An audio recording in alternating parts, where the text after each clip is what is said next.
Hi and Assalamualaikum Miss. My name is AZIKIN Amir, student ID 2019-430-766.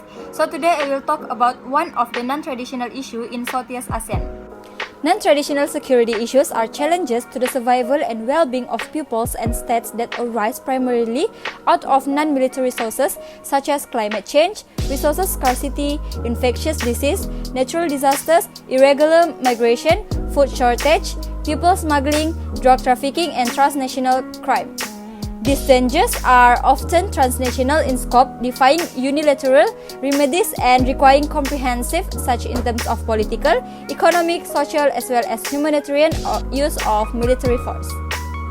So, I will take one of the issue of non-traditional security in Southeast ASEAN, which is in terms of natural disaster.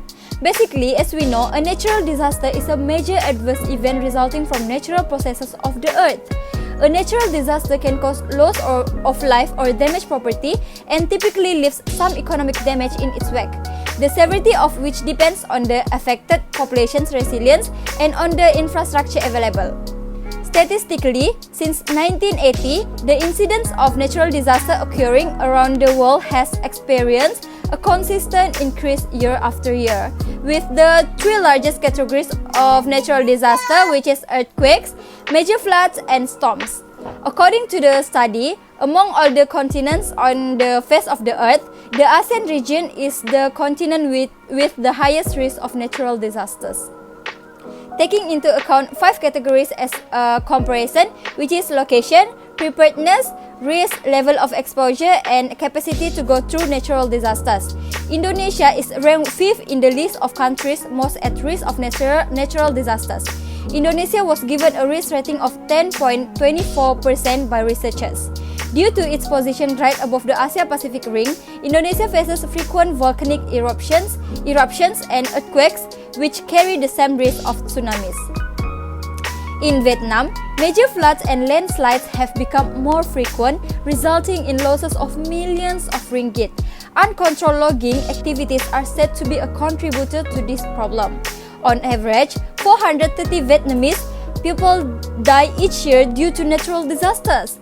In addition to major floods, Vietnam also faces the threat of hurricanes and earthquakes, but not as often as what Indonesia went through. Vietnam is placed to have a risk as high as 12.53% of facing natural disasters. Countries with small economic capabilities such as Cambodia face enormous risk in facing the effects of natural disasters on their countries. Efforts to redevelop the affected areas will take more time due to financial factors as well as the lack of better infrastructure development. Cambodia faces several forms of natural disasters that vary according to the seasons. During the dry seasons, floods and storms frequently hit the country. The long rainy season will cause major floods due to rising water levels in the Mekong River. 90% of natural disasters victims usually belongs to the low-income group.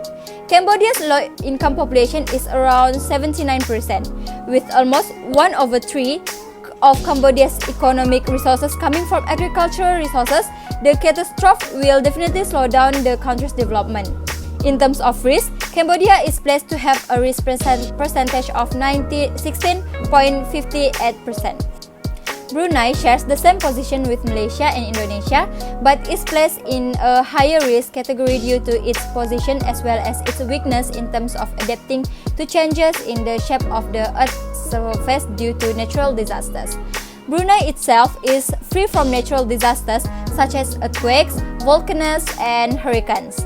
However, Brunei is often hit by heavy rains, floods, and landslides.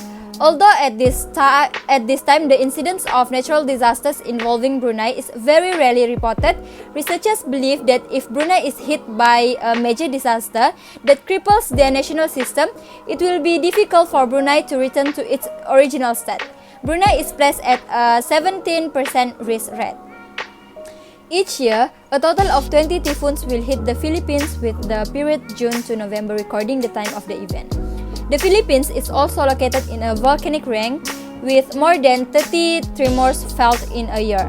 Faced with the threat of hurricanes, such as the one that occurred in September 2018, through Typhoon Mangkhut, Filipinos are equally wary of any active volcanic activity. A total of 25 active volcanoes were recorded in the Philippines, with the most recent eruption occurring at Mount Mayon in 2013. Mount Mayon is the most active volcano located in the country. The Philippines is placed the highest risk rate among all Southeast Asian countries, which is 26.7%. So that's all from me. Thank you for watching, Miss. Bye.